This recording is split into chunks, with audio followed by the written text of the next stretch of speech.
அன்பர்களே வணக்கம். நாம் இன்னைக்கு வீடியோ பதிவில் எதை பற்றின தகவலை பார்க்க போகிறோம் அப்படின்னு பார்த்தீங்கன்னா, ஒரு உடம்புல நம்ம வணங்கக்கூடிய தெய்வத்தை இறக்குற முறையை பற்றியும், அந்த தெய்வத்தின் மூலமாக நம்ம மந்திர சக்திகளை பெறக்கூடிய பூஜை முறைகளை பற்றியும் தான் நம்ம இன்னைக்கு வீடியோ பதிவில் முழுமையாக நம்ம பார்க்க போகிறோம். வீடியோ பதிவுக்குள்ளே போகிறதுக்கு முன்னாடி நம்மளுடைய சிவருத்ர மகாகாளி அருள்வாக்குப்பிடம் சேனலை சப்ஸ்கிரைப் பண்ணாதவங்க சப்ஸ்கிரைப் பண்ணிக்கிங்க.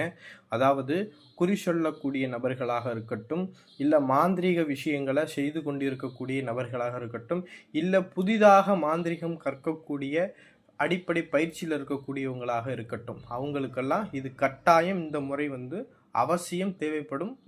அவங்க பார்த்திங்கன்னா அவங்க வணங்கக்கூடிய தெய்வத்து மூலமாக அந்த மந்திர சக்திகளை பெறக்கூடிய பூஜை முறை தான் இந்த பூஜை முறை. சரிங்களா? இந்த பூஜை முறையை நீங்கள் பண்ணி வச்சுக்கிட்டீங்க அப்படின்னா அந்த தெய்வத்தின் மூலமாகவே நீங்கள் என்ன செய்ய முடியும், மந்திர சக்திகளையுமே நீங்கள் பெற முடியும். இந்த மந்திர சக்திகளை வச்சு அந்த தெய்வத்தோட அருள்னால உங்களை தேடி வரக்கூடியவங்களுக்கு சரி எல்லா விஷயங்களையுமே உங்களால் பண்ணி கொடுக்க முடியும். சரிங்களா? அதே போல் இந்த பிரயோக முறையை நீங்கள் பண்ணினீங்க அப்படின்னா நீங்கள் வணங்கக்கூடிய தெய்வத்தை உங்கள் உடலில் இறக்கவும் முடியும். சரிங்களா? இறக்கி உங்கள் தெய்வத்திட்ட பேசவும் முடியும். சரிங்களா? அதுக்கு ஒரு சில முறைகள் இருக்குது. இந்த முறையை நம்ம பண்ணணும் அப்படின்னா எப்பேற்பட்ட தெய்வத்தையுமே, உங்கள் வணங்கக்கூடிய தெய்வத்தை மட்டும் கிடையாது, நீங்கள் எந்த தெய்வத்தை நினச்சி நீங்கள் இந்த மந்திரத்தை சொல்கிறீங்களோ அந்த தெய்வம் உங்கள் உடலில் இறங்கி பேச ஆரம்பிக்கும். அந்த தெய்வத்தோட அருள்னால பற்பல மந்திர சக்திகளை உங்களால் பெற முடியும். சரிங்களா? இதற்கு பார்த்தீங்கன்னா இந்த பூஜையை நம்ம எங்கெல்லாம் பண்ணலாம் அப்படின்னு பார்த்தீங்கன்னா, மயானத்தில் பண்ணலாம். சரிங்களா? குகைகள், காடுகள், இந்த மாதிரி பகுதிகளில் பண்ணலாம். பூஜை ரூமில் பண்ணலாம், ஆனால் அவ்வளவுக்கு ரிசல்ட் இல்லை, கொஞ்சம் லேட் ஆகும். சரிங்களா? இந்த மாதிரி இடத்த தேர்ந்தெடுத்துக்கிட்டு இந்த பூஜை முறையை அமாவாசை, பௌர்ணமி, சந்திர கிரகணம், சூரிய கிரகணம் இந்த நாட்களில் மட்டும்தான் இந்த பூஜையை நம்ம பண்ண முடியும். சரிங்களா? அதுவும் இரவு நேரத்தில் மட்டும்தான் இந்த பூஜையை பண்ண முடியும். சரிங்களா? அதாவது காளியை வணங்கக்கூடியவளாக இருக்கட்டும், இல்லை வேற உக்கிர தெய்வங்களை வணங்கக்கூடியவளாக இருக்கட்டும், அவங்கெல்லாம் பார்த்தீங்கன்னா மயானத்தில் பண்ணணும் அப்படின்னா ரிசல்ட் பயங்கரமாக இருக்கும். சரிங்களா? அதே போல் இந்த பூஜை முறையை நம்ம பண்ணுறதுக்கு இடத்த தேர்ந்தெடுத்துட்டு அந்த இடத்துல ஒரு வட்டம் ஒன்று போடுங்க. நல்லா நீங்கள் உட்கார்ற மாதிரி ஒரு வட்டம், ஒரு குங்குமத்தால் ஒரு பெரிய ஒரு வட்டம் போடுங்க. அதன் வட்டத்துக்கு உள்ள விபூதியை கொஞ்சம் எடுத்து விபூதியாலையும் இன்னொரு வட்டம் போடுங்க. அடுத்து கொஞ்சம் மஞ்சள் பொடி எடுத்து அந்த மஞ்சளால் ஒரு வட்டம் போடுங்க. அது எல்லா வட்டமும் உள்ளக்கத்தான் இருக்கணும், அந்த குங்கும வட்டத்துக்கு உள்ளதான் இருக்கணும். இப்படி 3 வட்டம் போட்டு முடித்த பிறகு அந்த வட்டத்துடைய 8 திசைகள்லையுமே பந்தம் தெரியுங்களா, அதாவது பந்தம், நெய் பந்தம்னு சொல்லுவாங்க. சரிங்களா? அந்த மாதிரி ஒரு கட்டையில் கட்டி ஒரு நெய் பந்தம் ஏற்றி வச்சுக்கோங்க. 8 திசைகள்லையுமே பந்தம் ஏற்றி வச்சுக்கலாம். சரிங்களா? இல்லை ரொம்ப காற்றடிச்சுன்னா பந்தம் ஏற்றி வச்சுக்கோங்க. காற்று இல்லாமல் இருந்துச்சு அப்படின்னு நல்லா பெரிய விளக்கா வாங்கி அதில் நல்லெண்ணெய்யோ இல்லை நெய்யோ ஊற்றி என்ன செஞ்சுக்கோங்கன்னா 8 தீபங்கள் ஏற்றி வச்சுக்கோங்க. சரிங்களா? 8 தீபங்கள் அந்த வட்டத்தை சுற்றி என்ன செஞ்சுக்கோங்கன்னா ஏற்றி வச்சுக்கோங்க. ஏற்றி வச்சுக்கிட்டு நீங்கள் அந்த வட்டத்துக்குள்ளே போய் உட்காந்துக்கிறணும். சரிங்களா?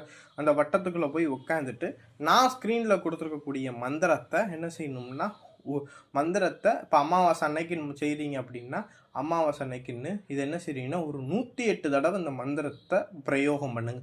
சரிங்களா? இந்த 108 தடவை நம்ம பிரயோகம் பண்ணும்போதே நம்ம உடலில் நம்ம என்ன செய்ய ஆரம்பிக்கும், தெய்வம் இறங்க ஆரம்பிக்கும். சரிங்களா? உங்களுக்கு தெய்வத்துக்கிட்ட எந்த சக்தி வேணும் அப்படின்னு சொல்லி நீங்கள் என்ன செஞ்சீங்கன்னா மனமாற பிரார்த்தனை பண்ணிக்கிட்டு இந்த முறையை நம்ம பண்ணணும். சரிங்களா?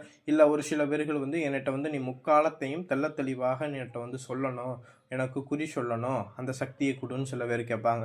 ஒரு சில பேருக்கு நான் செய்யக்கூடிய மாந்திரிக விஷயத்தில் எனக்கு பலிதம் ஏற்படணும் அப்படிங்கிற மாதிரி ஒரு சில உங்களுடைய வேண்டுதல் தகுந்த மாதிரி உங்களுடைய பிரார்த்தனையை சொல்லி கேட்டுக்கணும். அதற்கு முன்னாடி இந்த மந்திரத்தை நம்ம சொல்கிறதுக்கு முன்னாடி நீங்கள் வணங்கக்கூடிய தெய்வத்தை என்ன செஞ்சுறீங்கன்னா ஒரு சிலை வடிவாகவோ இல்லை இது அவங்க அந்த தெய்வத்துடைய ஃபோட்டோவோ இல்லை திரிசூலமோ என்ன செஞ்சுறீங்கன்னா அந்த வட்டத்துக்கு முன்னாடி வச்சு அந்த தெய்வத்துக்கு உண்டான படைகள், ஏதாவது உங்களால் முடிஞ்ச படைகள் அதில் போட்டு தேங்காய், வாழைப்பழம், வெற்றிலை பாக்கு இதெல்லாம் வச்சு உங்கள் தெய்வத்துக்கு பூஜை கொடுத்து முடித்த பிறகு தான் அந்த வட்டத்தில் போய் உட்காந்து மந்திரத்தை சொல்லணும். இது மாதிரி நீங்கள் தொடர்ந்து 3 அமாவாசையோ இல்லை 3 பௌர்ணமியோ நீங்கள் செஞ்சுக்கிட்டு வந்தீங்க அப்படின்னா அந்த தெய்வத்துடைய தரிசனம் உங்களுக்கு கிடைக்கும். அந்த தெய்வத்துடைய அருள்னால உங்களுக்கு என்ன செய்ய முடியும், மந்திர சக்திகளையும் வரமாக அந்த தெய்வத்தின் மூலமாக நம்ம வாங்க முடியும்.